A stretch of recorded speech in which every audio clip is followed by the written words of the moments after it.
misma, pero el paciente va a ser distinto porque puede tener otra enfermedad, puede ser más joven, puede ser más viejo, puede ser de sexo femenino, sexo masculino, o sea, va a haber pequeñas variaciones. Sí, Nelson, dime. Norma, disculpa, en este momento ya estoy grabando, podemos continuar con la clase y mil disculpas a los compañeros más. Sí, no hay problema, ya estamos en los 96, ya vamos a llegar al 100 y simplemente vamos a hacer una pequeña introducción. Ya, en 2 minutos comenzamos y vamos a ir. Listo, entonces ya que estamos grabando, voy a hacer la introducción, ¿sí? Primeramente, buenas noches. Hay muchos estudiantes que son de otros hospitales, son de otras universidades y tal vez no me conozcan.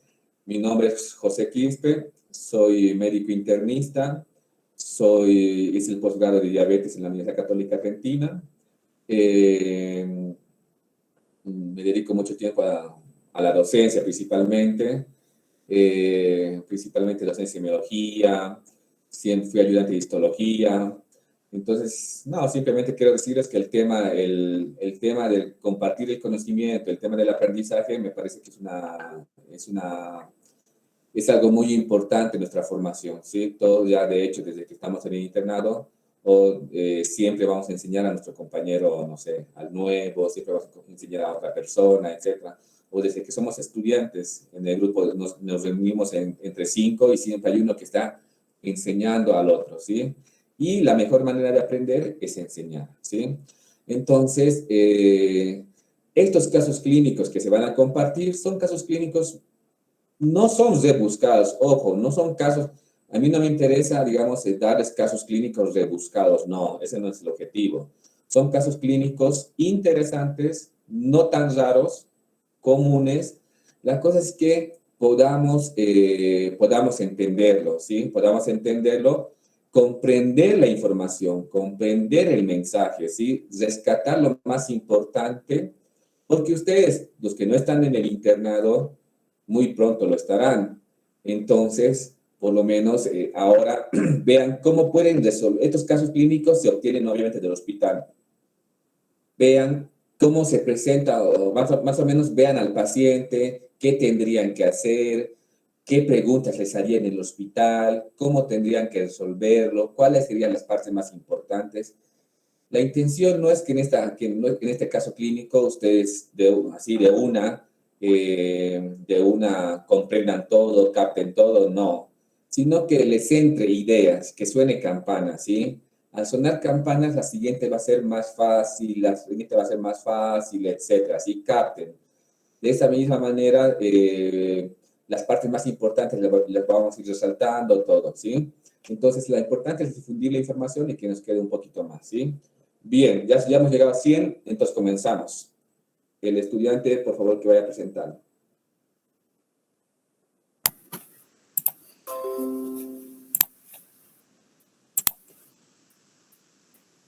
Buenas noches, doctor. Buenas noches. Buenas noches, doctor. Buenas noches, compañeros. En esta ocasión vamos a presentar un caso clínico. Nuestros integrantes están compuestos por Andrea Callejas, Denner Castillo, Magalimita, Joyce Mamani y Laura Yujra.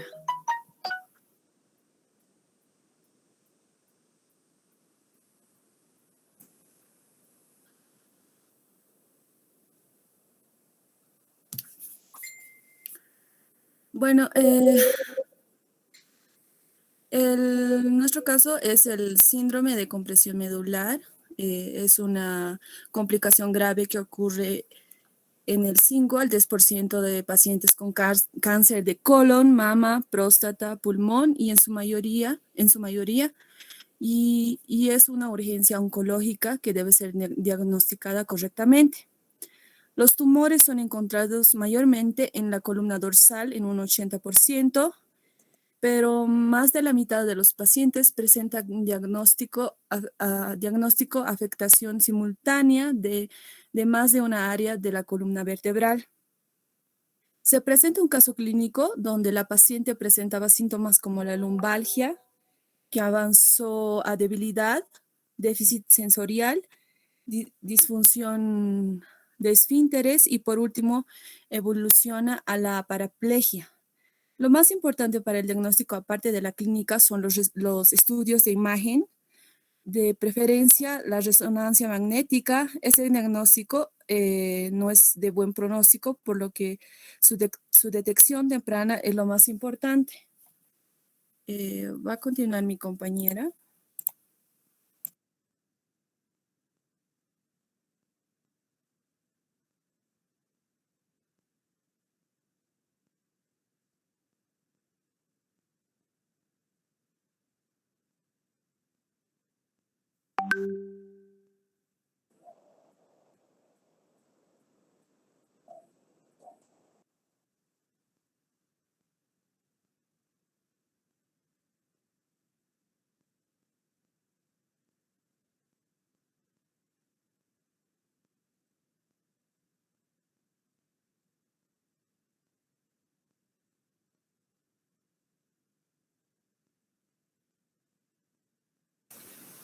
Buenas noches, doctor. Buenas noches, compañeros. Voy a continuar con el Zoom. El síndrome de compresión medular es una complicación grave que va a ocurrir entre los 5 a 10% de pacientes con cáncer de colon, mama, Un próstata. poco más fuerte, por favor. Perdón. El síndrome de compresión medular es una enfermedad que se presenta en pacientes que tienen cáncer de colon, mama, próstata, pulmón, o en su mayoría una urgencia oncológica que debe ser diagnosticada correctamente, porque las lesiones y las secuelas son irreversibles si esto no se trata adecuadamente a tiempo.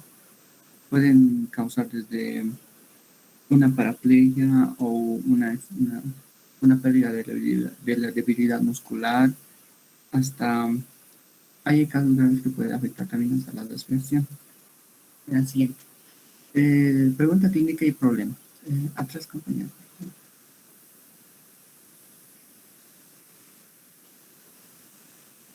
Una diapositiva atrás.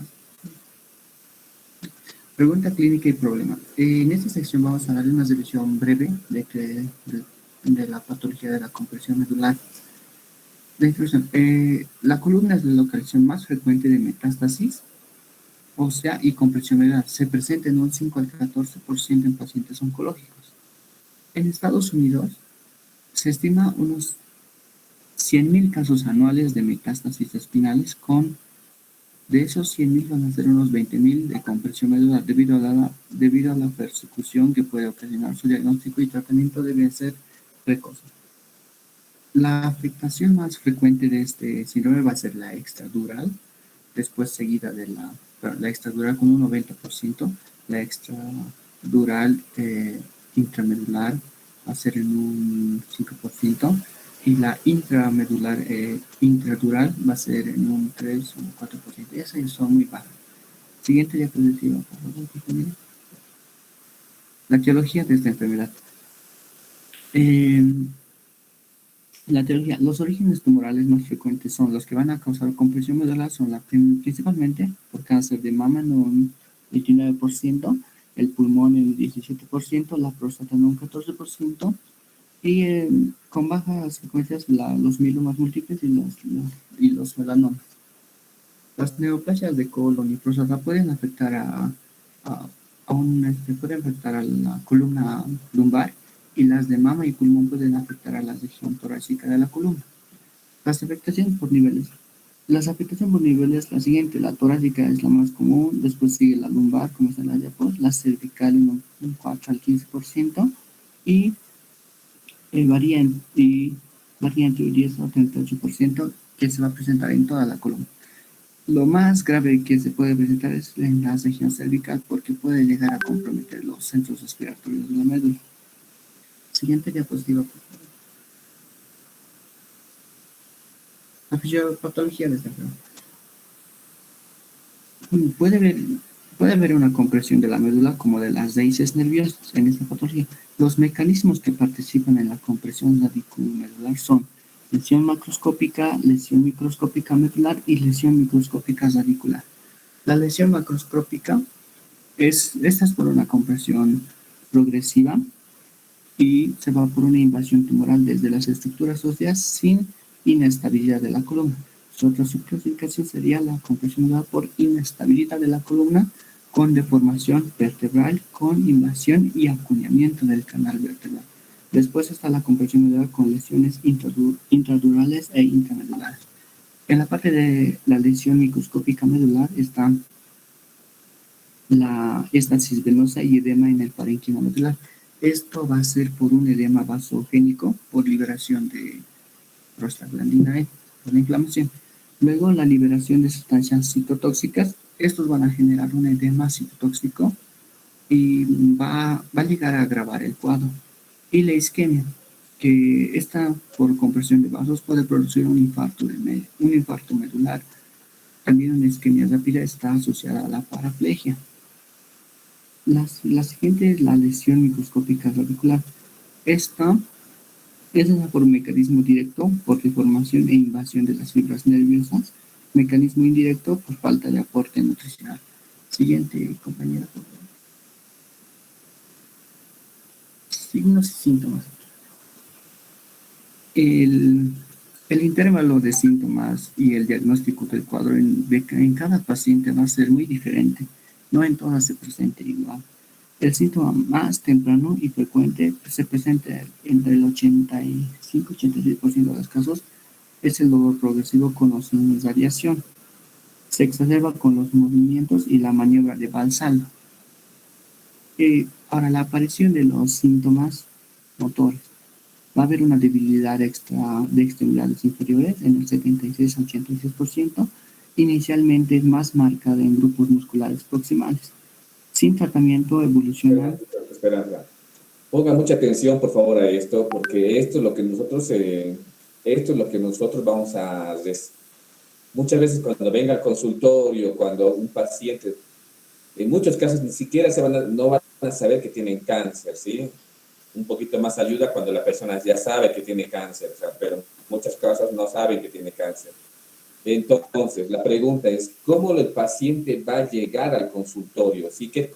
Lo primero que tenemos nosotros en el consultorio no vamos a tener ni radiografía, ni tomografía, no vamos a tener nada, ¿sí? Ni en el centro de primer nivel no vamos a tener nada. Entonces, tenemos lo que nos va a ayudar a sospechar son los síntomas y los signos, ¿sí? Entonces, el paciente va a venir y va a venir con la clínica, nos va a decir, me está pasando esto o siento esto, y nosotros tenemos que sospechar. Es difícil sospechar, ¿sí? O sea, realmente no es fácil, digamos, decir, este paciente tiene síndrome de compresión medular. No, es casi imposible. Pero por lo menos algunos síntomas y signos nos tienen que llamar la atención.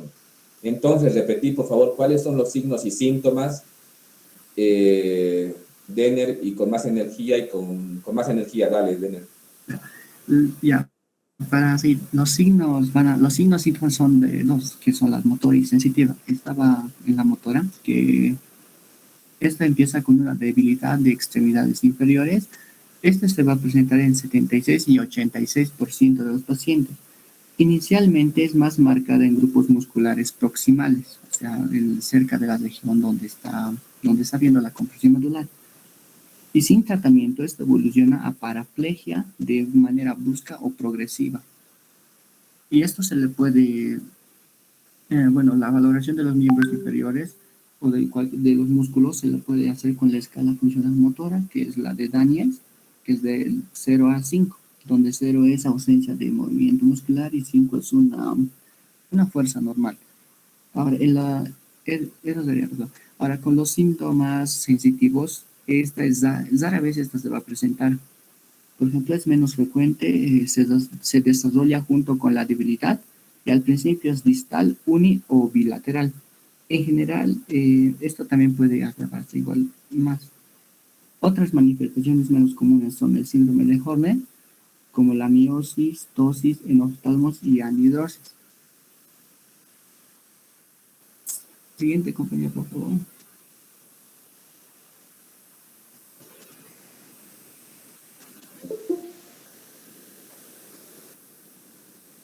Siguiente diapositiva.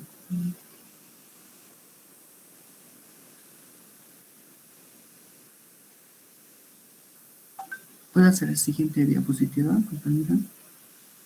por favor.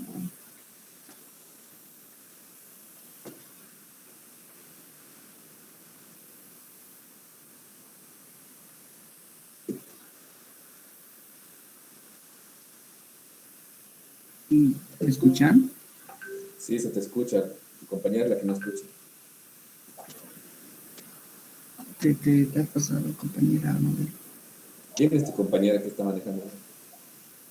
ya, diagnóstico. El diagnóstico es, hay tres tipos de diagnóstico: etiológico, diferencial y diagnóstico radiológico. En el diagnóstico etiológico solo se presentan pacientes en los que no, por no tener antecedentes de cáncer, no se tenga certeza de la etiología. Entonces se puede realizar una biopsia mediante cirugía. Esto se le realiza durante, se hace la cirugía, se aprovecha este momento para realizar la biopsia. Y otra será la biopsia percutánea quirúrgica y la punción por aspiración. En el diagnóstico diferencial de esta enfermedad serían lo más comunes que se pueden parecer a esto, son la fractura por osteoporosis, aracnoiditis post-quimioterapia y la mielopatía post-radiación, como se puede ver en las imágenes donde están las columnas. Por osteoporosis puede haber un aplastamiento y también comprimir la médula, o inflamaciones, o si no, la mielopatía. El diagnóstico radiológico en radiología simple se ve las alteraciones en un 80-85% de los pacientes con compresión medular. La prueba estándar para esta enfermedad es la resonancia magnética y se va a observar una indentación vertebral de saco total en uno o más niveles vertebrales. Siguiente, compañero. Ya el tratamiento. Ya, antes del tratamiento, al último vamos a hablar del tratamiento. Continúa. ¿Qué más tiene?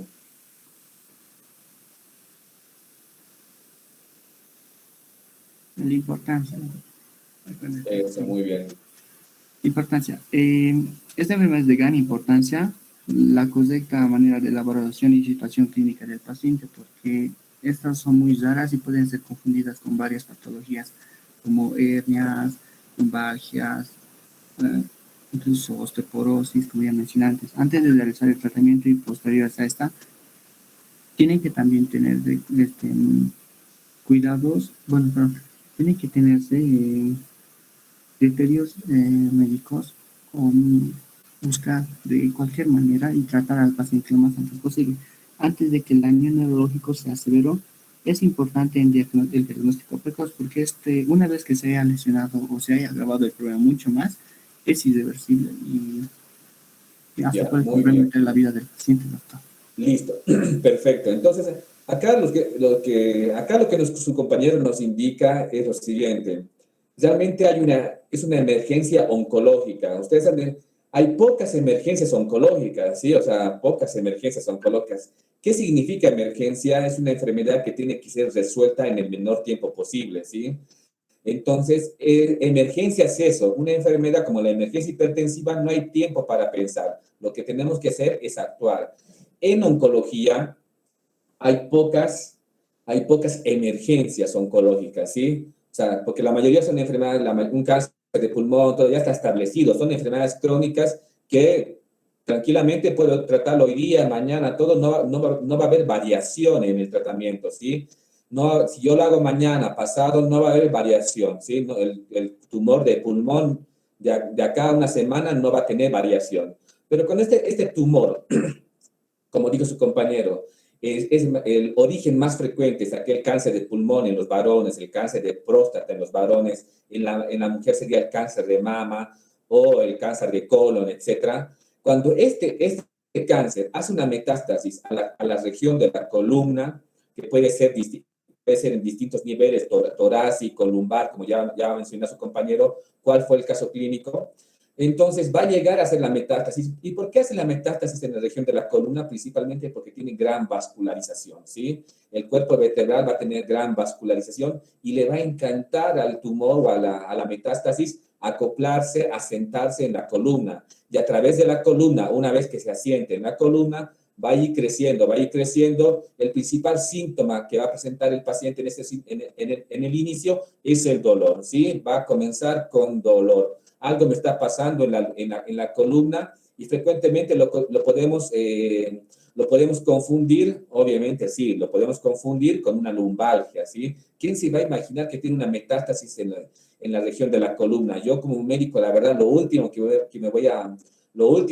me voy a imaginar es que ese paciente tiene una metástasis a nivel de la columna. Lo primero que yo me voy a imaginar es que el paciente tiene una lumbalgia. ¿Qué le voy a hacer? Le voy a dar un tratamiento para la lumbalgia, un diclofenac, no sé, un corticoide, no sé, algo le voy a dar como...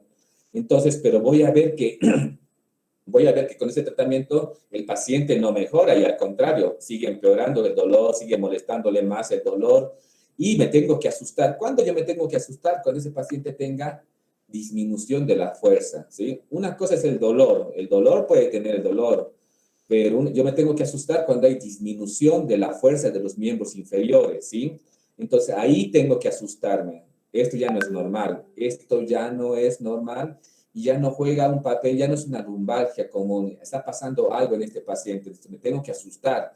Si yo estoy en un centro de primer nivel algo y el paciente me doy cuenta que de un día para el otro tiene disminución de la fuerza, no camina bien, algo así, como que ya, eso ya no forma parte de una lumbalgia, ya no forma de algo sencillo, entonces tengo que hacer una derivación al paciente a un lugar más grande para que lo estudien, ¿sí?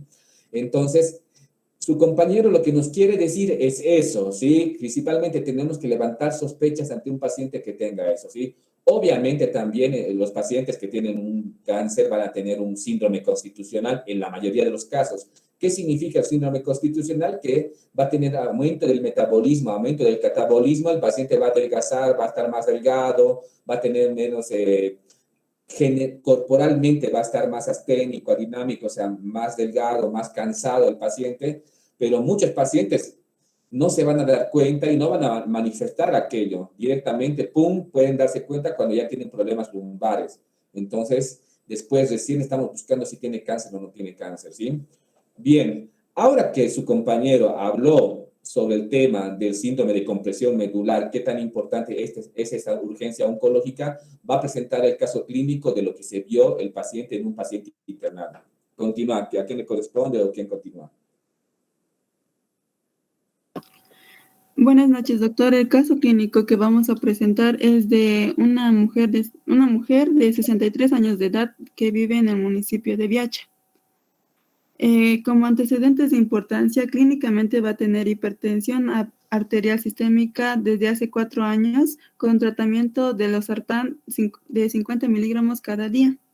Quirúrgicos, presenta una fractura de codo de hace 7 años y cesárea. Niega alergias y transfusiones sanguíneas, también niega, y tiene la vacuna para el COVID, la dosis completa con la vacuna Sinopharm. En su historia de la enfermedad actual, el cuadro clínico se presenta hace 3 semanas de evolución. Ya, escuchen, por favor, escuchen, este es el cuadro clínico, que es lo que presentó el paciente, ¿sí? Escuchen, porque otra persona puede tener similar característica y tenemos que levantar sospechas, ¿sí? Va a presentar hace 3 semanas de evolución episodios de dolor lumbar, por lo que se le diagnostican como una lumbalgia y acude a fisioterapia en el hospital de Viacha. Y hace 2 semanas empezó a presentar edemas en ambos miembros inferiores y parestesias, relajación de esfínteres, y un día antes presentó dolor abdominal sin diuresis, por lo cual acudió al hospital de Viacha, en donde le colocaron sonda vesical y le realizaron rayos X en la columna lumbosacra, en donde pudieron evidenciar la compresión medular, y por lo que se ha decidido su internación, al servicio de emergencias. Siguiente, por favor. Va a presentar también parestesia de ambos miembros inferiores con diuresis de 300 ml en orinas oscuras. Siguiente diapositiva, por favor. Al examen físico presenta un regular estado general con piel y mucosas hidratadas. Neurológicamente está consciente, vigil, con pupilas isocóricas fotorreactivas, pares craneales sin alteración, no impresiona focalización motora ni sensitiva, sin datos meningios, un Glasgow 0,4/5 y no valorable, miembros inferiores, trofismo conservado, tono conservado y signo de Babinski positivo. Cardiovascularmente, el corazón está con ruidos cardíacos rítmicos regulares con una frecuencia de 83 latidos por minuto, presión arterial de 130 a 100 miligramos de mercurio, no datos de ingurgitación yugular, llenado capilar en 2 segundos y no datos de sangrado activo. Muy bien, sí, muy bien, muy bien. Ahora vayamos a lo... Está muy bien, ¿sí? Un poquito tenemos 2, 3 casos más.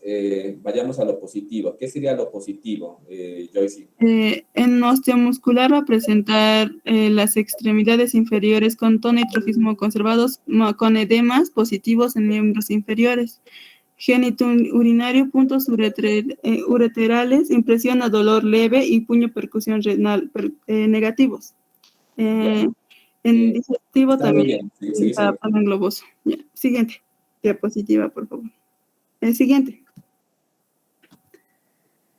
En la nota de ingreso al Hospital del Sur, que fue está bien para todos ustedes, cuando compartimos información de distintos, no mencionemos los hospitales, por favor, ¿sí? Dale, no hay problema, pero igual, no hay ningún problema, simplemente para que aprendamos luego, ¿sí? Simplemente. Sí, está bien, doctor. Ya, en su momento de internación, en la enfermedad actual, el 4 inició, como ya dije, hace 3 años, la paciente menciona que evolucionó lentamente, haciéndose más marcado durante las últimas 3 semanas, caracterizado por presentar debilidad progresiva que se acompaña de impotencia funcional con dificultad a la movilización, sensación de parestesias. Al cuadro se añade también edemas, alteración en control de esfínteres, con dificultad para la micción y por presentar disposiciones, motivo por el cual acude al Hospital de Viacha, donde se va a realizar la instalación de sonda vesical. En los rayos X de columna lumbosacra se evidencia compresión medular, motivo por el cual es transferida portando sonda vesical. Siguiente, por favor. Siguiente. En la nota de evolución, en su 7º día de internación, ya está con los diagnósticos de lesión ocupativa intrarraquídea, probablemente sarcoma en T9-T10, presenta paraplegia secundaria con presión medular grave, hipertensión arterial sistémica controlada, lesión renal aguda resuelta, hipoalbuminemia severa y quemadura de 2º grado en planta de pies bilateral sobreinfectadas en tratamiento.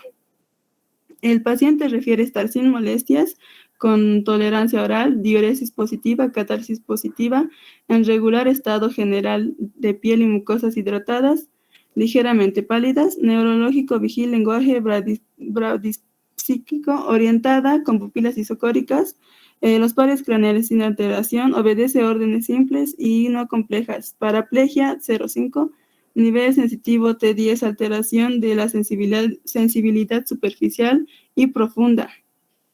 Reflejos hiperreactivos, reflejos patológicos sin datos meningios. En osteomuscular, las extremidades inferiores, tono y trofismo conservados, va a presentar disminución de los ejes de movilidad de miembro superior derecho, no realiza una extensión completa y alteración en la sensibilidad, se evidencia quemadura de 2º grado en ambas plantas de los pies. Siguiente, por favor. Los exámenes complementarios son las resonancias magnéticas de columna y... Pasemos a la siguiente, cuando veamos las imágenes, ahí un poquito vas a tratar. Y más adelante lo va a hablar. Las indicaciones generales fueron la dieta blanda hiposódica y hiperproteica con control de signos vitales cada 4 horas, reposo relativo en posición semifowler, cuidados de sonda vesical, colutorios con clorhexidina, TIT, control de IE estricto, curación de herida cada 24 horas por el médico interno, una medicación con enoxaparina de 60 miligramos cada 24 horas, vancomicina cada 24 horas, ketorolaco también cada 12 horas, lactulosa de 10 miligramos vía oral cada 8 horas, dexametasona por vía endovenosa cada 8 horas y Cipromax, una crema para la quemadura. Sí. o para tu grupo, ¿cuál de estas medicaciones es la más importante para esta paciente? A ver.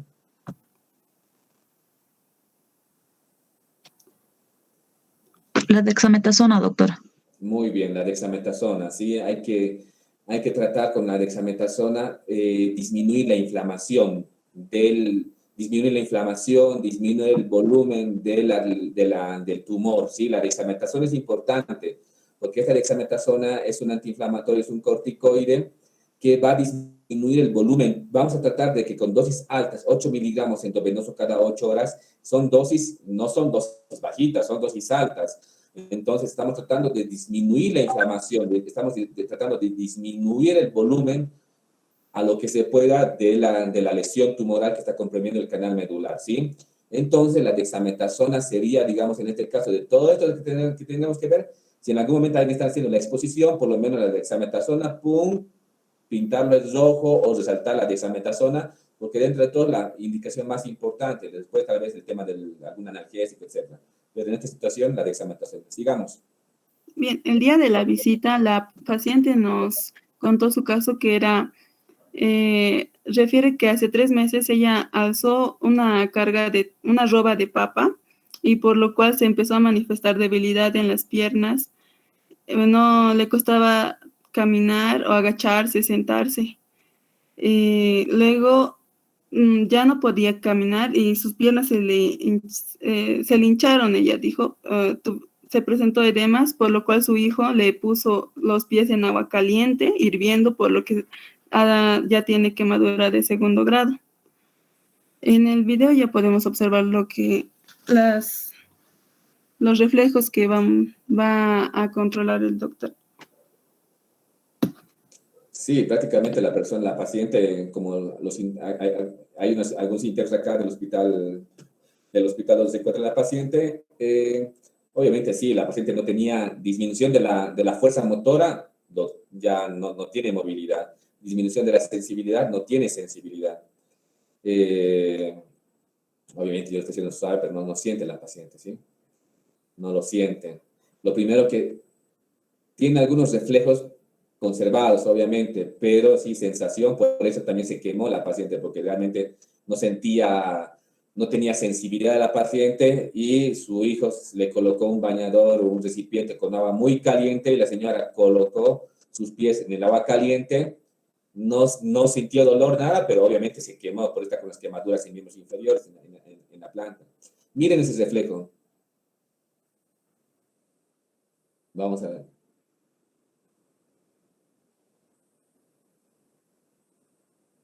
Ya, tal vez no se vea muy bien acá, pero no importa, pero lo importante es que lo último que se va a perder en la paciente son los reflejos, ¿sí? Lo primero que se perdió es la sensibilidad, es la fuerza, y lo último que se va a perder son los reflejos, porque son vías de estimulación muy profundas, ¿sí? Ahora, hemos hecho el reflejo patelar, el reflejo, acá lo estamos haciendo aquiliano. Sí, pero igual, obviamente tenemos que tener el material exacto para hacer, pero sí funcionó con a ver si acá se ve.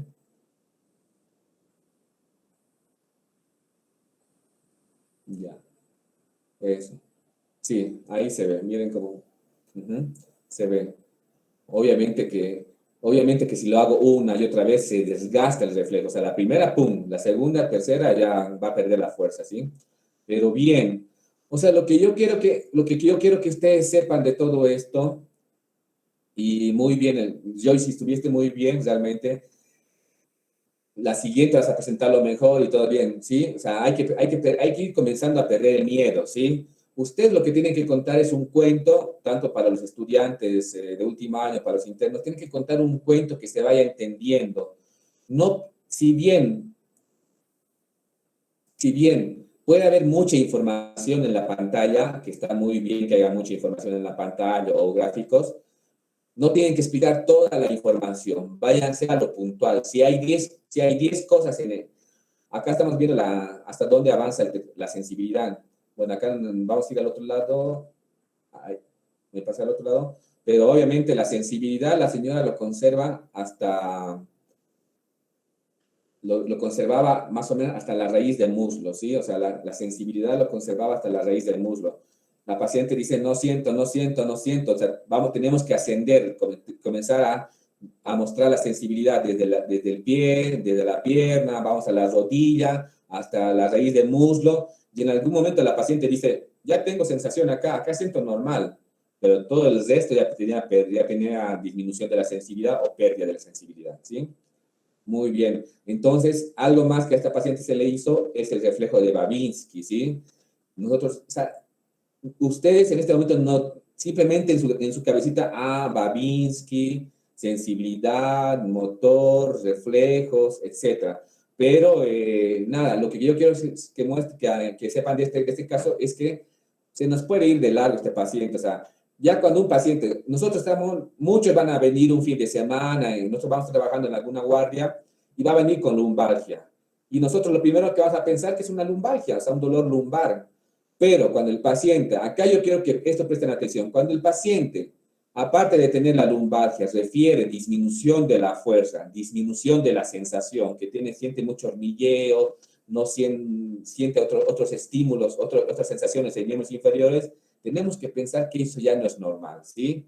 Entonces, rápidamente tenemos que derivar al paciente. ¿Por qué? Porque puede ser que el sábado venga con disminución de la sensibilidad, con disminución de la fuerza, y el domingo prácticamente ya no puede caminar la paciente, ¿sí? Entonces, por eso es una de las pocas urgencias oncológicas. Muy bien, entonces, listo. Con esta paciente era eso, ¿sí? La verdad era eso. Lo que quiero que repasen qué es parestesia, ¿sí? Parestesia es disminución de la sensación o de la fuerza también a nivel de los miembros inferiores, de ambos miembros inferiores. Paraplegia ya no es disminución, sino es ausencia de la fuerza, ¿sí?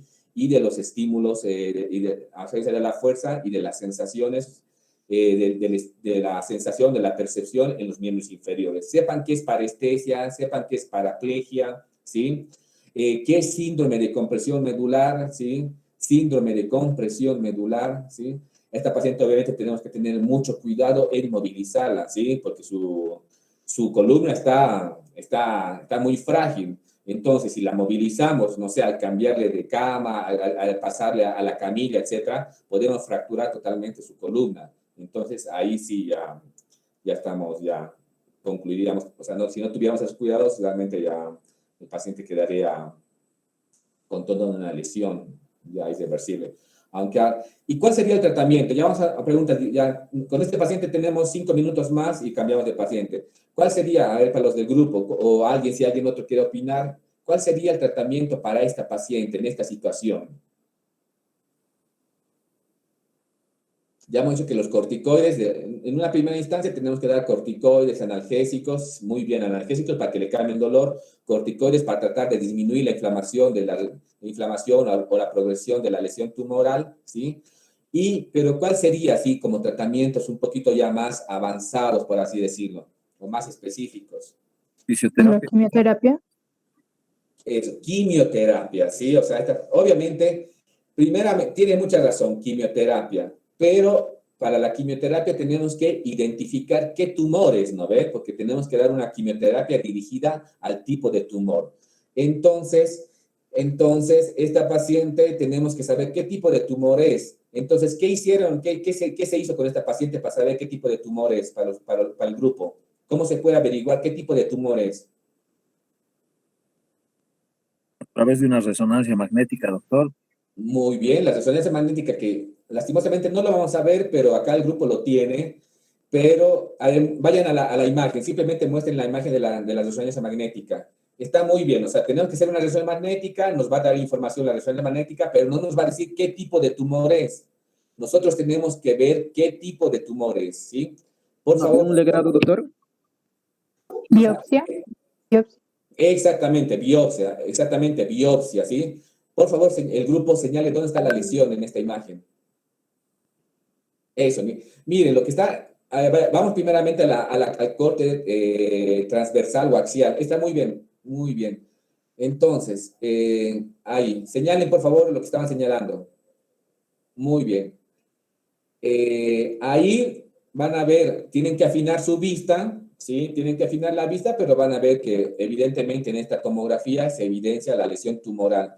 Miren esa masita que está ahí, miren cómo el hueso, fíjense, en esa región que marcó con un círculo, fíjense que no es igual que arriba, más abajo, o sea, en esa región no hace falta ser muy experto, uno se da cuenta, acá hay algo que no está, algo normal, acá hay como dicen allá, una papa, o sea, hay algo extraño acá, una bola, una masa y acá. Bueno, está bien.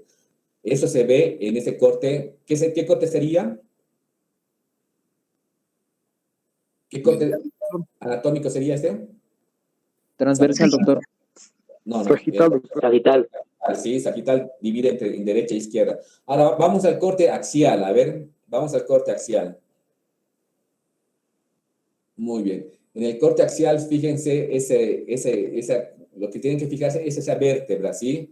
Las vértebras se están fijando ahí, todo tendría que ser de un color uniforme, ¿sí? Pero van a ver que hay una zona más blanquecina que un poquito que la mitad del hueso tiene una zona muy blanquecina, o sea, está muy calcificado, está muy duro, o sea, en sí el hueso, ¿saben? El cuerpo vertebral es un tejido esponjoso, ¿sí? Es un tejido esponjoso.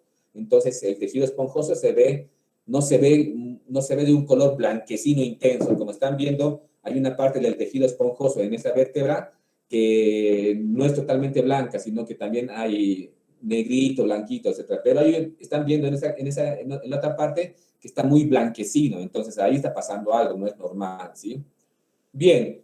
Entonces, sí, como ya, o sea, primeramente es muy importante está muy bien. Primeramente es muy importante la clínica, ¿sí? Cuando un paciente te dice, no, aparte de dolor, tengo disminución de la fuerza o tengo disminución de la sensación, tenemos que pensar que está pasando otra cosa más que no es una lumbalgia común y cualquiera. Segundo, tenemos que hacer una radiografía y por ahí vemos, puede ser muy chiquito la lesión y no se puede ver en una radiografía, pero sí se va a ver en una tomografía, como estamos viendo en la imagen, como hemos visto. Tercero, antes de hacer la quimio, tenemos que darle corticoides, ¿sí? Dexametasona 8 miligramos puede ser cada 6 horas o cada 8 horas, en esta situación era cada 8 horas.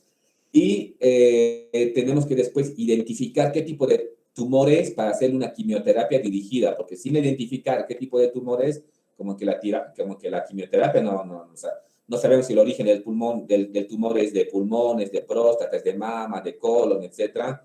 Entonces, no podemos dar cualquier quimioterapia. Tenemos que saber qué tipo de tumor, qué tipo de tumor es para dar una quimioterapia y para que tenga mejores resultados, ¿sí? Bien, muy bien este grupo. Realmente estuvo muy bien la presentación. Ahora vamos a ir al caso del otro grupo que estaba presentando el paciente con insuficiencia cardíaca. Simplemente al siguiente grupo, ya vayan colocando la presentación. Traten de contarlo como un cuentito, no se vayan a cosas muy rebuscadas, pero sí vayan a cosas importantes. La presentación tiene que ser como 15 a 20 minutos. Sí, David, tienes una pregunta. Doctor, buenas noches. Disculpe, y en este caso también es factible realizar la radioterapia, ¿cierto? ¿O cómo sería el manejo con la radioterapia? Sí, la intención siempre es, en todo tumor, es que con la quimioterapia disminuir el tamaño, ¿sí? Con la quimioterapia, o sea, en términos generales, ¿no? Si un tumor mide, no sé, 7 centímetros, 6 centímetros, que es grande, con la quimioterapia la intención es disminuir el tamaño, o sea, atacar el tumor para que ya no sea tan grande, no sea tan fuerte el tumor, digamos que disminuya, no sé, de 7 que baje a 4, a 5, 4, que sería un gran caso, y después, cuando ya tengamos algo más pequeño, algo más dirigido, directamente ahí atacamos con la radioterapia, obviamente que sí, ¿sí? Entonces, más o menos sería algo así el pensamiento que uno tendría que tener. ¿Sí, Vladi? Doctor, buenas noches. Compartiendo, el de insuficiencia cardíaca ya puede ir compartiendo la presentación. ¿Sí, Vladi? Doctor, en el caso clínico se evidenció que la pacientita presenta edema. No sé si se hizo algún examen auxiliar o algún examen para evaluar el perfil renal y de esa manera identificar la albuminemia. Ya. este paciente, ¿por qué creen que tiene, por qué coincide tanto por qué coincide el dolor lumbar, por qué coincide todo esto con la aparición de edemas? ¿Mm? Por la proximidad, En esta situación no tiene nada que ver ni el corazón, no tiene que ver nada, sino que este paciente tiene edemas en miembros inferiores. ¿Por qué? Porque también hay una alteración de la inervación de los vasos sanguíneos, ¿sí? O sea, ¿qué va a pasar? Así como hay disminución de la fuerza de los músculos, hay disminución de la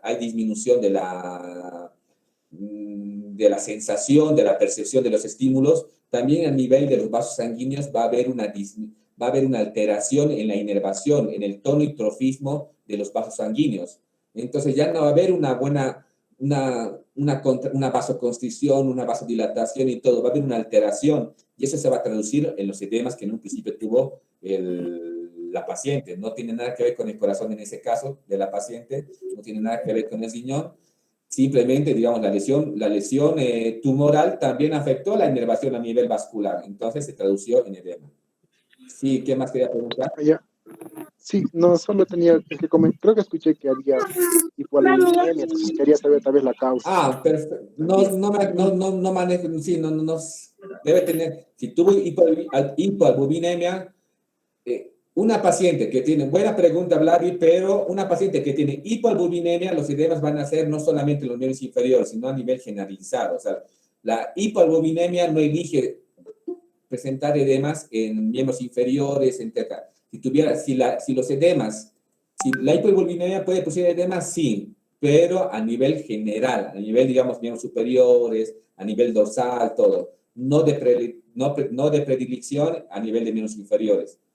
Pero sí, está bien la interpretación. Sí, ya, gracias, doctor, por la aclaración. Sí. Bien, última pregunta de Gloria. Doctor, buenas noches.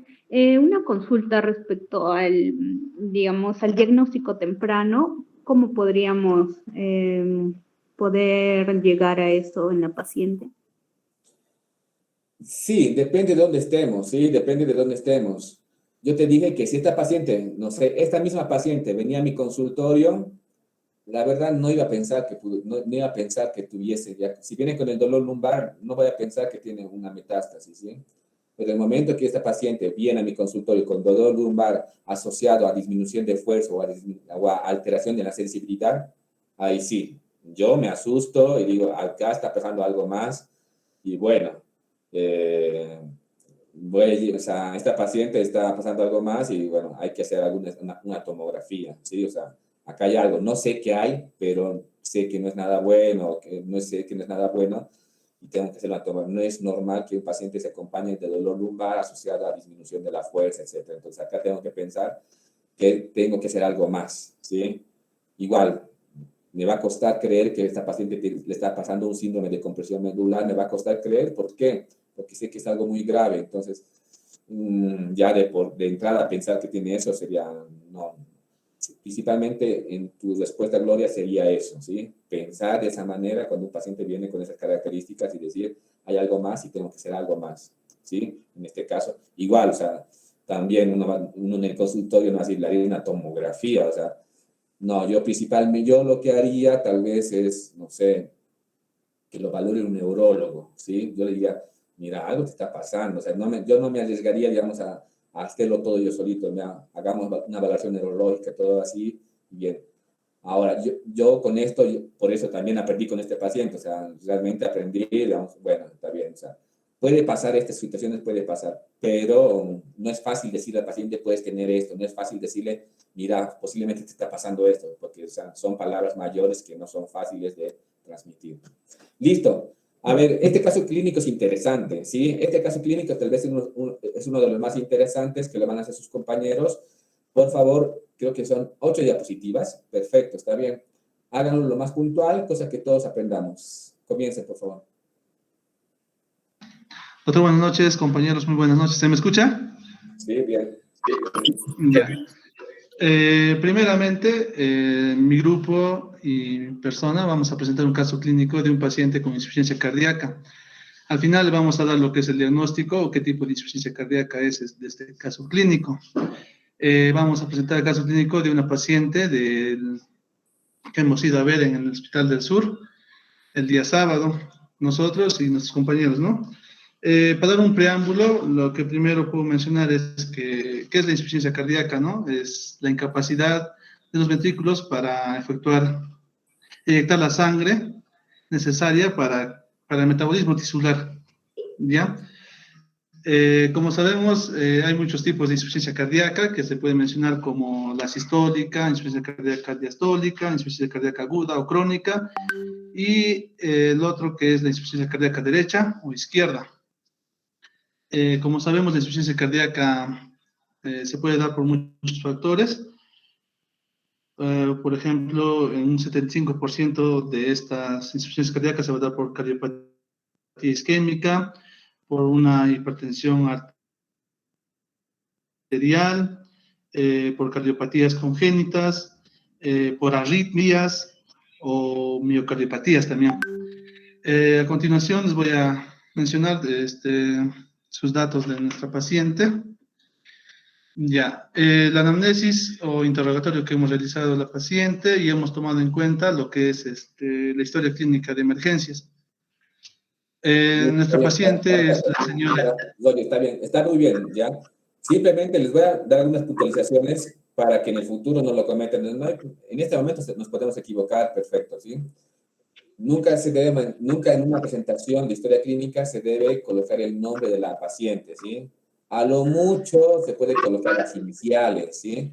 Pero no puede ir, digamos, en una historia que está bien, acá no hay problema, ¿sí? Pero en un hospital se vería, si tú lo estuvieras presentando en un hospital, digamos, a tus demás compañeros, a los demás doctores, no está bien, ¿sí? Sí, pero está bien, no hay problema. Sí, pero para que aprendan, ¿sí? Porque el día de mañana vas a estar en el hospital y después, para que no cometan ese error. Sigamos. Ya, está bien, doctor, gracias. Ya, es la paciente Isabel, ¿no? Ya. Quien tiene la ocupación actual de vendedora ambulante. La información que hemos recibido o hemos recordado es de la misma paciente, de manera confiable. Ella está internada en el servicio de medicina interna.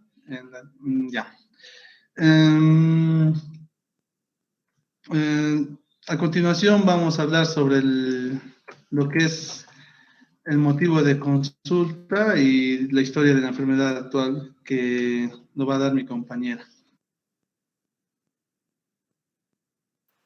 Bueno, doctor, compañeros, tengan muy buenas noches. Bueno, continuando con la exposición, voy a hablar acerca del motivo de internación. Como signos y síntomas, la paciente tenía un dolor intenso a nivel torácico, dificultad respiratoria y palpitaciones.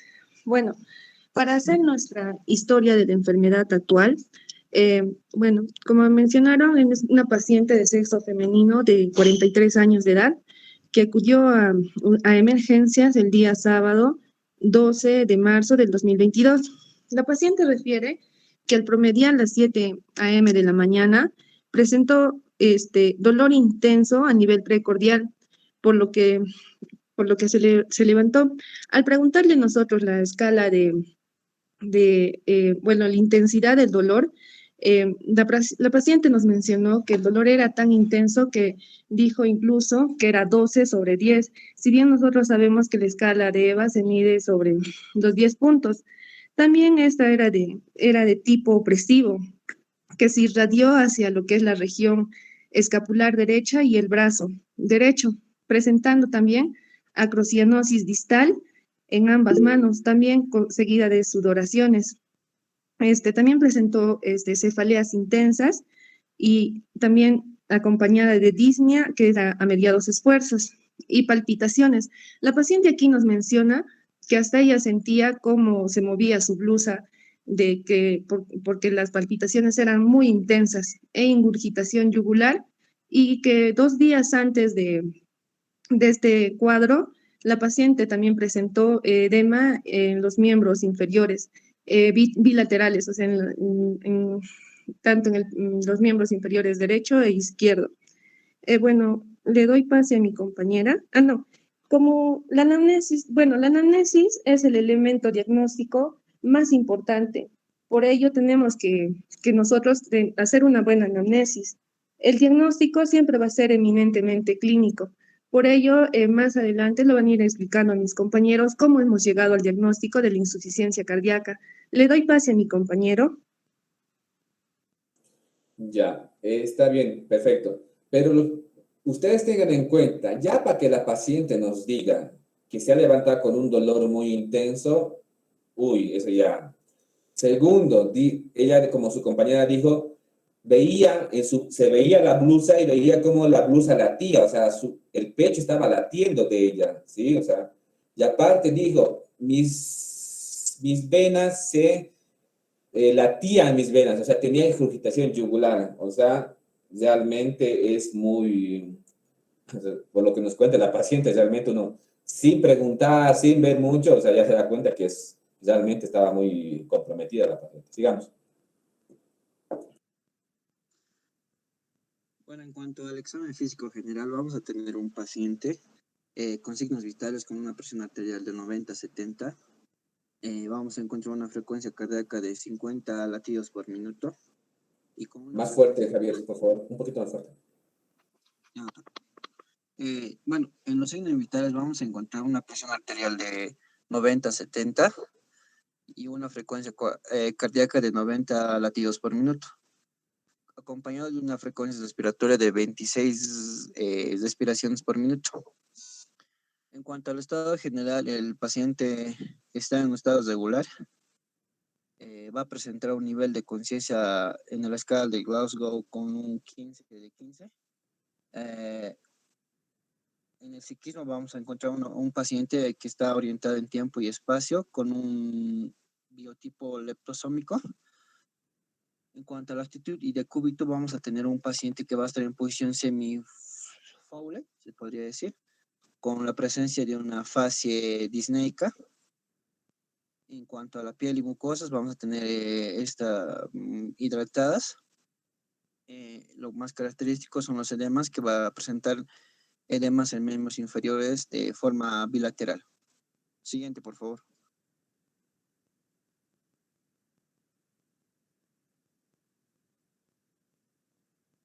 Ya, prestan atención a esto. Buenas noches. Continuando, vamos a ver los criterios de Framingham al diagnóstico de la insuficiencia cardíaca. Esto más que todo nos sirvió, ¿no?, para llegar al diagnóstico de nuestra paciente.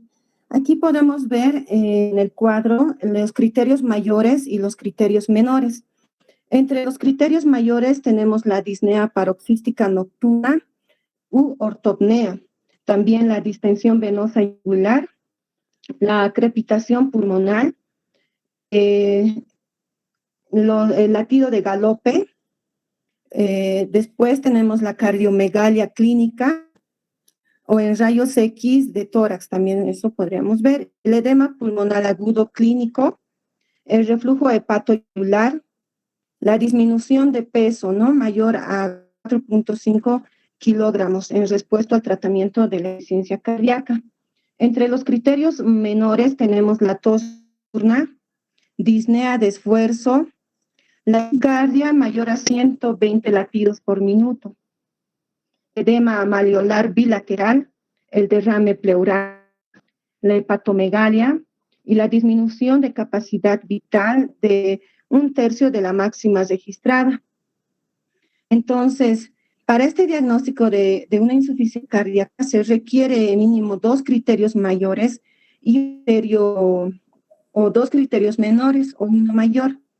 Entonces, en relación a estos criterios de Framingham, la paciente al cual nosotros le vimos su sintomatología y demás, presentaba los criterios mayores de ortopnea, también presentaba la distensión venosa yugular, así también pudimos auscultar y ver que presentaba crepitaciones pulmonares. Entre los criterios menores pudimos ver la disnea de esfuerzo, el edema malleolar. A nuestra revisión clínica ya no lo presentaba, sino mediante la historia clínica sí pudimos evidenciar, ¿no?, registrar en la historia clínica. La taquicardia, Entonces se observó que que tiene 3 criterios mayores, 3 criterios menores, por el cual llegamos al diagnóstico de una insuficiencia cardíaca. Ya. Siguiente, por favor. Un segundito, Rita. Ahí déjenlo esto, ¿sí? Bien, para los estudiantes, para los que ya están en internado, todo, estos son preguntas de exámenes, por si acaso. Este cuadrito que están viendo acá, que son los criterios de Framingham, son preguntas de examen, ¿sí? Porque si tenemos que justificar si un paciente tiene insuficiencia cardíaca, ¿qué nos va a decir el doctor? ¿Qué criterios tiene de insuficiencia cardíaca? Entonces, el doctor tiene criterios de Framingham, como dice su compañera, tiene distensión venosa yugular, tiene disnea paroxística, refiere disnea paroxística nocturna, si tiene una radiografía podemos ver cardiomegalia, etcétera, ¿no? Entonces, tenemos que, o sea, estas son preguntas de examen. Si les tengo que aconsejar algo, les tengo que decir, bueno, chicos, o sea, apréndanse estos criterios mayores, criterios menores, busquen en el internet, hagan una captura de pantalla. La manera de cómo se aprende muchas veces, esto es memoria, ¿no ven? Entonces, generalmente uno hace una captura de pantalla de estos criterios mayores, ¡pum! Ustedes deben tener diferentes carpetas en sus celulares, ¿no? No sé, carpetas de archivo, no sé, de carpetas de familia, fotos de familia, fotos de la universidad, fotos de esto. Tienen que hacer una carpeta de fotos de medicina. Entonces, lo llevan a hacen una captura de pantalla, lo llevan a las fotos de medicina. Y cuando están en el minibús, cuando están en el teleférico, váyanse pasando esto, porque es la única manera de aprender, ¿sí? Vayan repasando, criterios mayores, criterios menores, criterios mayores, criterios menores, cuáles son, qué tiene mi paciente, qué tuvo, y poco a poco se les va a ir quedando, ¿sí? Porque de una no van a aprender, pero tienen que ir repasando constantemente, todos los días, estos criterios, ¿sí? Criterios mayores, criterios menores, etcétera, ¿sí? Bueno, continuemos, Rita. Bueno, lo siguiente, para clasificar una insuficiencia cardíaca izquierda o derecha, nos vamos a basar en el signo sintomatológico que nos vamos a encontrar, ¿no? Según la literatura. En una insuficiencia cardíaca izquierda va a presentar lo que es una disnea, aleteo nasal, tiraje intercostal y subcostal. Puede ser ligero, moderado o intenso. Una taquicardia con ritmo de galopa, se puede tener o no también. Podemos encontrar sibilancias, roncus, esteteros húmedos y tos cardíaca. También va a haber una estimulación simpática, lo que genera la taquicardia, sudoración, la vasoconstricción periférica. Y también en una insuficiencia cardíaca derecha, ¿no? Va a presentar lo que es la sintomatología de que es la ingurgitación yugular, edema de los miembros inferiores, debilidad por bajo gasto cardíaco, una taquicardia, una hepatomegalia, un hidrotórax derecho y un reflujo hepatoyugular, puede ser nicturia o oliguria tibial. Ya, entonces, esto tienen que también, otra pregunta de examen, ¿sí? Criterios de insuficiencia cardíaca izquierda, criterios de insuficiencia cardíaca derecha, ¿sí? Tienen que saber, digamos, porque muchas veces nosotros colocamos diagnósticos, ustedes van a ver que colocamos diagnósticos de insuficiencia cardíaca como diagnóstico, clase funcional TANSDO, pero también se podría colocar como diagnóstico insuficiencia cardíaca derecha, también se podría colocar insuficiencia cardíaca izquierda, o sea, se pueden colocar varios diagnósticos, ¿sí? Entonces, principalmente la insuficiencia cardíaca izquierda tiene disnea paroxística nocturna, tiene ortopnea, ¿sí? El paciente está ahogando.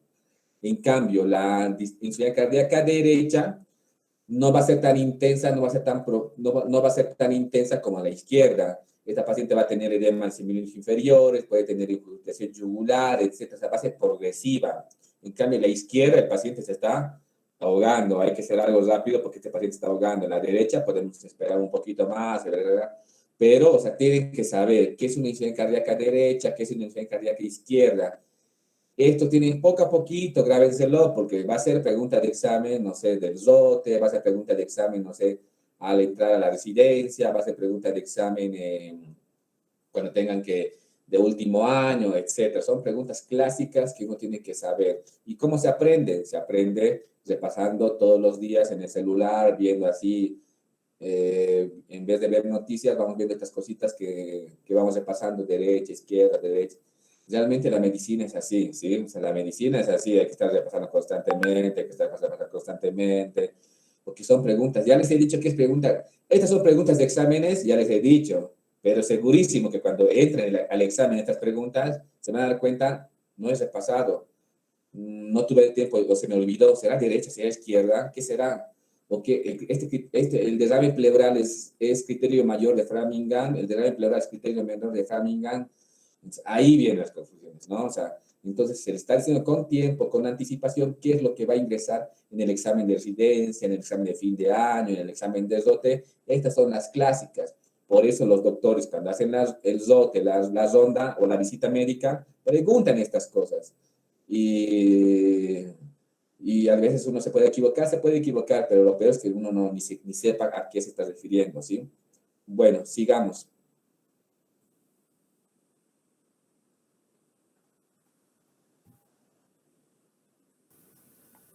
Bueno, continuando con nuestro caso clínico, a la evaluación de nuestro paciente llegamos al siguiente diagnóstico. A nuestra paciente se le diagnosticó insuficiencia cardíaca congestiva derecha con exacerbación de una insuficiencia cardíaca izquierda.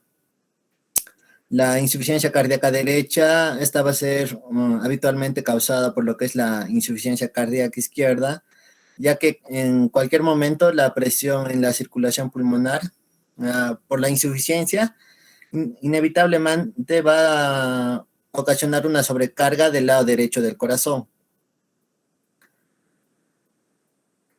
Ya. Este sería todo, doctor. Perfecto. Bueno, hemos llegado a esta conclusión en nuestro caso clínico, doctor. Ya, está bien, sí, o sea, ya más puntual está bien, ¿sí? La cuestión es que esta paciente, lo que no mencionaron es que ya tiene antecedentes cardiológicos. Esta paciente ya desde pequeña, esta paciente actualmente tiene 42 años, ahora sí 43 años, pero esta paciente ya sabía, o sea, desde chiquita su mamá, ella ya se recuerda que desde pequeña siempre su mamá le decía que estaba enferma del corazón, ¿sí? Sabía que estaba enferma del corazón. Seguramente cuando esta señora, cuando era niña, hacía los ejercicios de educación física en el colegio y no toleraba. Si los demás niños en el colegio trotaban o corrían durante 10 cuadras, esta niña seguramente no llegaba ni a las 3 cuadras. Entonces ya sabía, esta señora ya sabía que tenía un corazón enfermo. ¿Cuál era la causa? No lo sabemos, pero obviamente si de niña ya sabía esta paciente que de niña ya estaba enfermita del corazón, ¿qué nos tenemos que imaginar a los chicos del grupo? ¿Qué nos tenemos que imaginar? Si desde niña ya tiene, ¿cuál sería la causa de su enfermedad del corazón? Genética, hereditaria, doctor. Congénita, sí, tiene que ser congénita. O sea, esta paciente ya tenía una cardiopatía congénita. ¿Qué tipo de cardiopatía congénita? No lo sé. ¿Cuáles serán las más frecuentes? ¿Cuáles serán las más frecuentes? Bueno, Interventricular, doctor. Auricular. Eso, muy bien. Entonces, ¿cuál será más frecuente? Pues las comunicaciones, etcétera, ¿sí? Entonces, ya seguramente tiene esto la paciente. Aparte, ya desde niña ya tenía esta enfermedad la paciente. Bueno, la cosa es que ella se recuerda que su mamá le cuidaba mucho, etcétera. Cuando fue creciendo, esta señora no es que fue la primera vez que se enfermó del corazón, esta señora no es la primera vez que se puso mal. O sea, esa señora ya de 43 años o 42 años, ya por lo menos cada año, cada 2 años, ¡pum!, tenía un episodio. Tenía lipotimia la señora, según refiere, tenía lipotimia. O sea, ¿qué es la lipotimia? Es la pérdida del tono postural, pero con conciencia conservada, ¿sí? O sea, se desmayaba en la calle. Esta señora es vendedora ambulante, ¿no? Y nos decía que cuando el carrito, tiene un carrito, esta señora, en algún momento, si el carrito lo empujaba con mucha fuerza, se lo empujaba con mucha fuerza al carrito, obviamente le faltaba, obviamente su corazón no podía responder a esa fuerza, se mareaba y en alguna ocasión, ¡pum!, se desmayado. No perdió la conciencia, pero se desmayaba y le agarraba a la gente y todas las cosas. No fue la primera vez que le pasó. Esta señora ya le habían pasado lipotimia, todo en la calle, como era vendedora, pum, se desmayaba, entre comillas, lipotimia, ¿no? Se desmayaba, para que los demás entiendan, algunos entiendan, se desmayaba en la calle, pam. ¿Por qué causa? Por la insuficiencia, por el corazón. O sea, si el corazón hace mucho esfuerzo, en algún momento ya no va a poder bombear adecuadamente la sangre al corazón y no va a llegar buena cantidad de sangre al cerebro. Entonces, ¿qué va a pasar en esa situación? El paciente se va a marear y pum, va a tener una lipotimia, ¿no? Entonces, no fue la primera vez. Después, esta señora, por lo menos sabía la señora. Esta señora incluso en alguna oportunidad fue a consultar a algún cardiólogo, pero hizo un tratamiento muy incompleto, ¿sí? Como que fue que las pastillas, no, y cuando uno le preguntó, no, doctor, yo fui al cardiólogo, pero sus pastillas eran muy caras, o no sé, yo tomé por un mes las pastillas y pensé que ya me curé, etcétera. Entonces, nunca hizo un tratamiento completo, ¿sí? Si esta señora viene a nuestro consultorio, tenemos que decirle la importancia del tratamiento cardiológico. En esta señora había sido muy interesante, digamos que hace muchos años se haga mínimo un ecodoppler del corazón, un ecodoppler cardíaco, para ver el mejor estudio que no es tan caro es un ecodoppler cardíaco, que se hace, que es como una ecografía de la vesícula que le hacemos, obviamente, pero una ecografía del corazón. Ahora, ¿quién hace esta ecografía del corazón? No cualquiera, tiene que ser un cardiólogo especialista en ecodoppler, ¿sí? ¿Por qué? Porque tiene que verle bien, hay que saber ver bien el corazón mediante la ecografía, por eso es una subespecialidad, ¿sí? Entonces, esta señora, era bueno que se hubiera hecho eso, para saber realmente qué le está pasando en el corazón, porque hasta ahorita no sabemos qué le está pasando al corazón, porque tampoco no le hemos hecho un ecodoppler cardíaco. Simplemente hemos solucionado la enfermedad, sí, se solucionó, pero no sabemos qué es lo que tiene, qué realmente tendrán.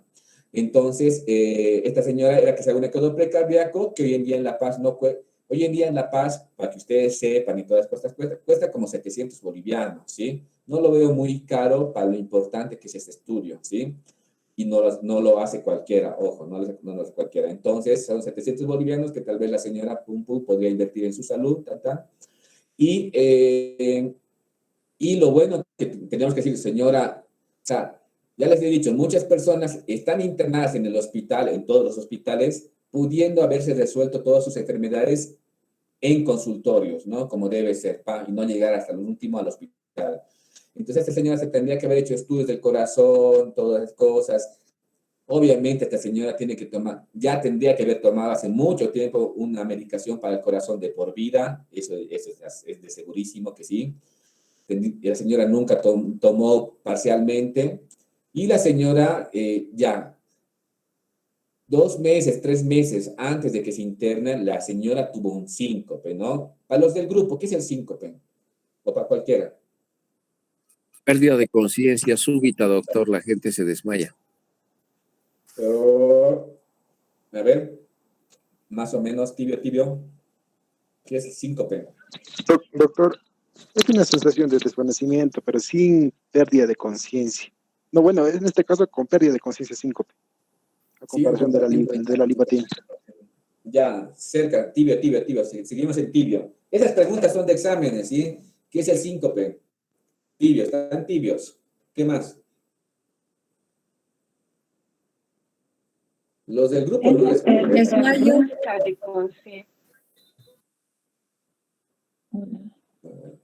Listo. Síncope. Entonces, el síncope, como ustedes entienden, es la pérdida del tono postural. Hablemos en términos médicos, ¿sí? Estamos para aprender. Esta pérdida del tono postural. ¿Qué significa desvanecerse? Es perder el tono postural. O sea, el tono de los cuerpos, pum, se desvanece. Perdemos el tono postural, nos desvanecemos, ¿sí? Y tenemos pérdida de la conciencia, ¿sí? Y si es que, igual, pero puede haber... ¿Y qué característica tiene esa pérdida de conciencia? ¿Qué característica tiene? ¿Qué es transitoria, doctor? Falta la irrigación al cerebro, doctor. O sea, no llega la irrigación al cerebro, por eso es que se pierde el tono postural. ¿Y cuánto tiempo durará para sospechar que es un síncope, no es otra cosa? Tiene que ser menor a 5 minutos, si no me equivoco, doctor. Eso, menor a 5 minutos. Transitorio, sí, menor a 5. Cuando ya es una pérdida de conciencia de más de 10 minutos, 15 minutos, no es un 5, pero ya es otra cosa, ¿sí? Entonces son cositas que tenemos que manejar. Menor a 5 minutos, sí. Menor a 5, doctor. 2 Posterior minutos, 3 minutos, sí, 5. Pues la habitual es que sea 1 minuto, 2 minutos. Si se recuperó la conciencia, sí, la verdad parece que usted, señora, tuvo un 5, perfecto. Pero si fue 20 minutos, no, señora, usted no tuvo un 5, otra cosa, hay que pensar en otra cosa, no sé, puede tener otra cosa, ¿sí? Bien, esta señora, 2, 3 meses antes de internarse, esta paciente tuvo un síncope, ¿sí? Estaba caminando, estaba llevando nuevamente el carrito estaba empujando y ¡pum! Y ahí sí no se acuerda. Se acuerda que él estaba sentada, la habían llevado a sentar en un lugar, todo, le estaban dando más oxígeno, así, con un cartoncito, todo. Ahí sí, la señora pasó eso y no se asustó, ¿sí? O sea, pasó eso y la señora seguía haciendo su vida como corresponde. Eso realmente, eso ya, o sea, en la lipotimia y un síncope, ya estamos a un paso de que ya era seguro que en algún momento iba a pasar lo que le está pasando a la señora, ¿no? Entonces tuvo un síncope, esa señora ya tuvo un síncope. ¿Qué origen? Origen cardiológico. Pero el síncope también puede haber otros orígenes, sí, pero el más frecuente es el origen cardiológico, ¿sí? Entonces, esta paciente ya tuvo un síncope y, bueno, no se asustó, seguía haciendo su vida como corresponde. Y hasta que, pues, un día se levanta, era un día sábado, justo, doctor, fue un día sábado que me estaba levantando con... El dolor le hizo levantar, ¿sí? El dolor en el pecho le hizo levantar. ¿Por qué creen que esta señora... O sea, y las palpitaciones. El grupo no ha mostrado el electrocardiograma. ¿Dónde está el electrocardiograma?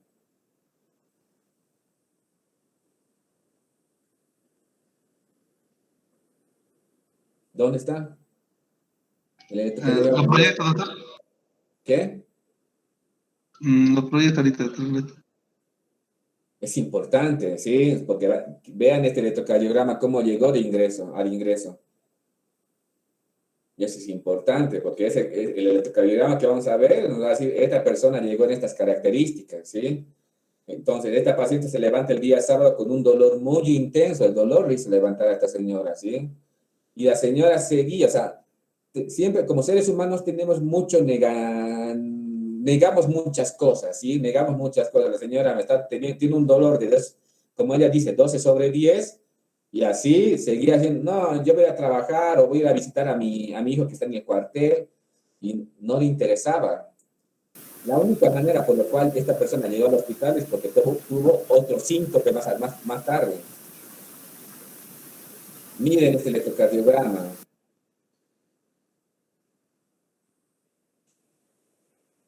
Mira, ya. Hay pausarlo porque es lo más importante y lo más importante no se ve bien. Déjenlo. ¿Qué ven ahí? A ver, chicos, ¿qué ven ahí? A simple vista. ¿Qué les llama la atención?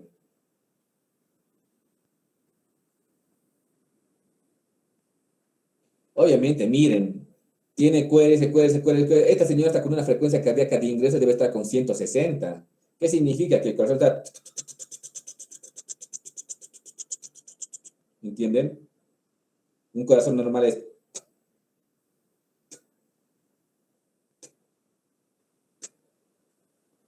Pero este señor tiene...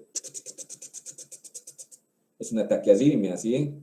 La señora acá entró con una frecuencia cardíaca. Ella dice, tenía palpitaciones. ¿Qué son las palpitaciones? Lo que estamos viendo, ahí estaba palpitando su corazón estaba un poquito más, su corazón se escapa de su cuerpo, ¿sí? Porque realmente estaba latiendo muy rápido su corazón, ¿sí? Entonces, esta señora llegó de esta manera. Después, obviamente, se normalizó la frecuencia cardíaca, tiene otro electrocardiograma, etc. Pero realmente acá ya no hace falta ser experto para saber que esta señora está con una taquiarritmia, ¿sí? Entonces, esta señora estaba con ese, o sea, se despertó con dolor, sentía palpitaciones, su pecho estaba latiendo, estaba muy rápido, incluso su corazón, se movía la ropa de tanto que estaba latiendo el pecho, se quería salir el corazón. Entonces, y aún así la señora seguía haciendo sus cosas. Ahora, ¿qué otros signos más tenía? ¿Qué otros signos vasovagales tenía esta paciente? Diaforesis, creo que comentó, doctor. Diaforesis, sí, ¿qué más? Obviamente, signos vasovagales, diaforesis, sí, con el corazón. Cuando el corazón late así, es un dolor precordial, el paciente no va, el paciente tiene que tener otro signo más, tiene que tener sudoración. Ahorita voy a poner, ya, pero ya te tocan 2 horas ya.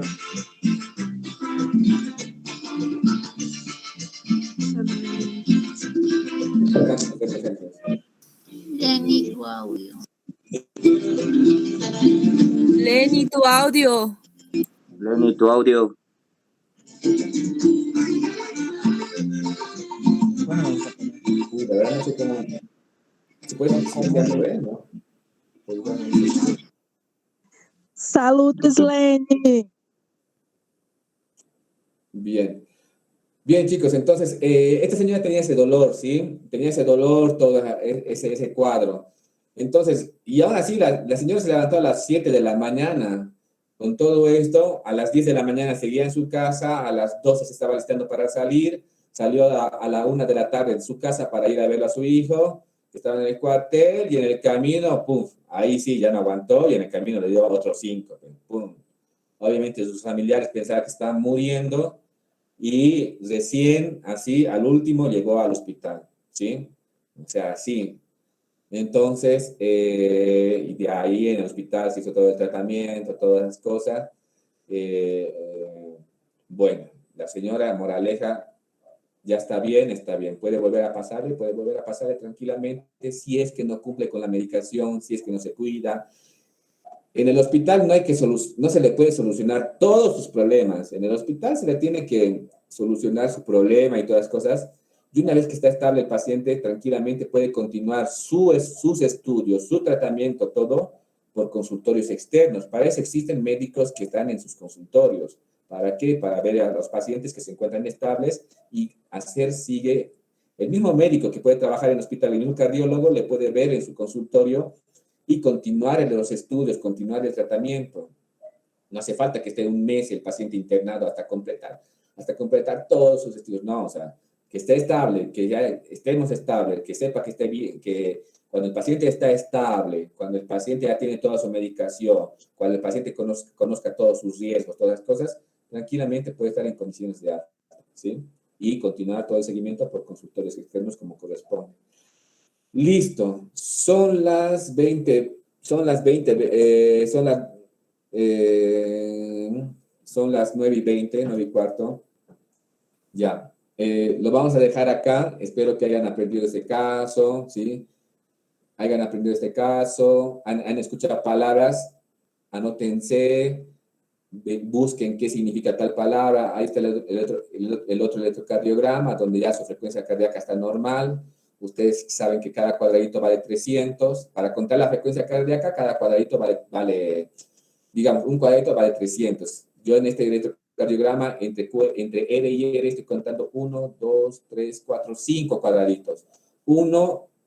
Un cuadradito me dice que la frecuencia cardíaca está en 300. 2 cuadraditos me dice que está en 150. 3 cuadraditos me dice que está en 100. 4 cuadraditos me dice que está en 75. Y 5 cuadraditos me dice que está en 60. Entonces, este paciente tiene frecuencia cardíaca de 60 latidos por minuto. ¿Sí? Ya no está con los 150, 160 que estaba al inicio. Listo. Bien, chicos, hay que estudiar, hay que repasar. Y qué alegría que hemos pasado los 100 views. Y bueno, vamos a hacer otro para la siguiente semana. Si tienen alguna pregunta más, si no, ya nos podemos ir retirando. Sé que algunos deben tener algunas otras cosas más.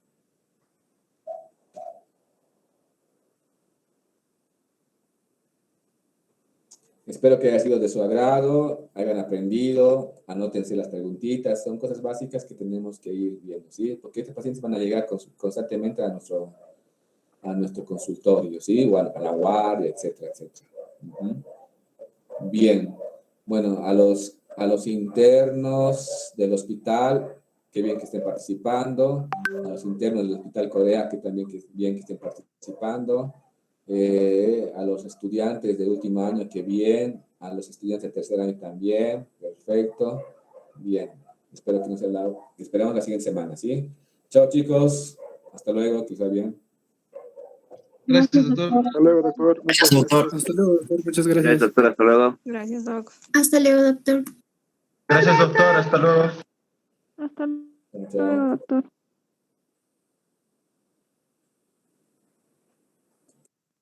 Gracias, doctor. Buenas noches. Hasta luego, doctor.